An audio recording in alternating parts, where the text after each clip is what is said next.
భాగ్యం రామరాజు ఇంట్లోకి ఎంట్రీ ఇస్తుంది. ఇక శ్రీవల్లితో లగేజ్ని తీసుకువెళ్ళి గదిలో పెట్టమ్మా అంటుంది. శ్రీవల్లి నాకు ఇంకా గది ఇవ్వలేదు అని అంటుంది.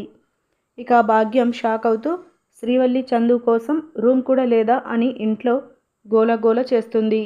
వేరే రూమ్ కట్టిస్తాం అని రామరాజు అంటూ ఉంటే ఇక వెంటనే ధీరజ్ వేరే గది కట్టేదాకా మేము మా రూమ్ ఇచ్చేస్తాం అని అంటాడు.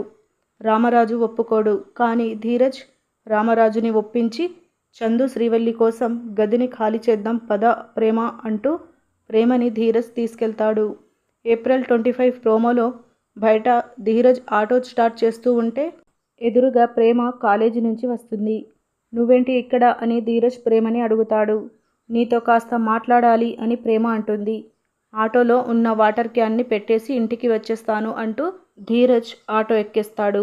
ఇక వెంటనే ప్రేమ నేను కూడా నీతో వచ్చేస్తాను అని చెప్తుంది. ధీరజ్ ఆటోలో నుంచి షాక్ అవుతూ ప్రేమ వైపు తొంగి చూస్తాడు.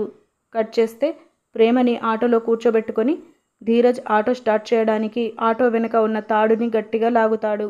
ఇక ఆ తాడు ముఖానికి గట్టిగా తగలడంతో ధీరజ్కి కాస్త దెబ్బ తగులుతుంది.